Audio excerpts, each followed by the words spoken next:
ষষ্ঠ শ্রেণীর প্রিয় শিক্ষার্থীবৃন্দ, এমসি স্কুলের পক্ষ থেকে তোমাদের জন্য রইল অনেক অনেক ভালোবাসা।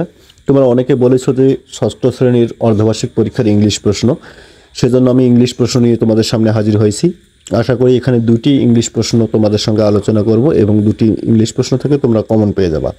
এখানে তোমরা দেখতে পাচ্ছ অলরেডি একটি স্কুলে পরীক্ষা হয়ে গেছে। তোমাদের এই পরীক্ষা কিন্তু অনেক স্কুলের ঈদের পরেই অনুষ্ঠিত হবে। সুতরাং এখানে যে প্রশ্নটি আছে দেখো, যে একটি প্যাসেজ আছে, প্যাসেজ থেকে তোমাদের 1 নম্বর প্রশ্ন যে চুজ দ্য বেস্ট অ্যান্সারগুলো লিখতে হবে এবং 2 নম্বরে তোমাদের থাকবে দেখো অ্যান্সার দ্য ফলোয়িং কোশ্চেনগুলো দেওয়া আছে, উত্তরগুলো লিখতে হবে। তবে উত্তরগুলো তোমাদের ওই প্যাসেজ থেকে কিন্তু তোমরা লিখতে পাবা। আশা করি বুঝতে পারছো 1 নম্বর এবং 2 নম্বর প্রশ্ন কি থাকবে। এবার 3 নম্বর এবং 4 নম্বর প্রশ্নের জন্য আরেকটি প্যাসেজ দেওয়া থাকবে, সেই প্যাসেজটি ভালো করে পড়ে 3 এবং 4 নম্বর। 3 নম্বর দেখো এখানে একটা ব্ল্যাঙ্কস দেওয়া আছে, এই ব্ল্যাঙ্কের সুইটেবল ওয়ার্ডগুলো বসাতে হবে ওই প্যাসেজ থেকে। এবং 4 নম্বরে তোমাদের অ্যান্টোনিম বা স্যানোনিম, এই অ্যান্টোনিম স্যানোনিম ব্র্যাকেটে যেটা দেওয়া থাকবে সেটি তোমাদের লিখতে হবে।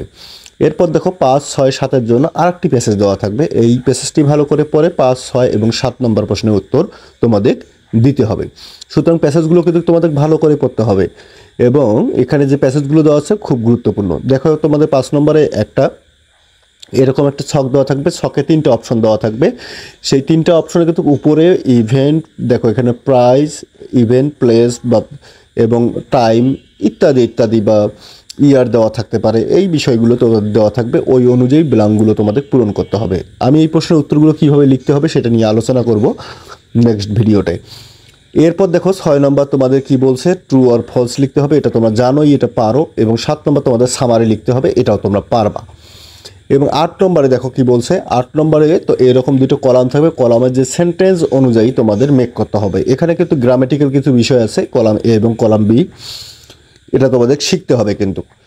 9 নম্বরে দেখো এটা রিয়ারেন্স থাকবে, এলোমেলো করে ওয়ার্ডগুলো বা সেন্টেন্সগুলো দেওয়া থাকবে, ওয়ার্ড থাকবে না, তো তোমাদের সেন্টেন্স দেওয়া থাকবে, সেন্টেন্সগুলো সাজিয়ে লিখতে হবে। অর্থাৎ একটা গল্প এলোমেলোভাবে দেওয়া থাকবে, গল্পটি তোমাদের সাজিয়ে লিখতে হবে। এরপর দেখো 10 নম্বরে তোমাদের যেটা থাকবে সেটা হচ্ছে তোমাদের পাঠ্য বইয়ের যে কবিতা অংশ থেকে থাকতে পারে এটা, অর্থাৎ কিছু প্রশ্ন দেওয়া থাকবে, প্রশ্নগুলো উত্তর লিখতে হবে। সর্বশেষ তোমাদের যে রাইটিং পার্টটা, এই রাইটিং পার্টটা কিন্তু খুবই গুরুত্বপূর্ণ, কারণ এখানে তোমাদের 30টি মার্ক আছে এবং তোমরা এখানে মুখস্থ করলেই পাবা। এখানে কি কি থাকবে, কমপ্লিটিং স্টোরি থাকবে, একটা স্টোরি গল্পের অর্ধেক দেওয়া থাকবে, বাকি অর্ধেক তোমাদের লিখতে হবে। 12 নম্বর থাকবে হচ্ছে প্যারাগ্রাফ তোমাদের লিখতে হবে। এবং 13 নম্বরে তোমাদের একটা কিন্তু ডায়লগ থাকবে, অর্থাৎ 3টাই খুব মানে কমন পাওয়ার জন্য খুবই উপযোগী।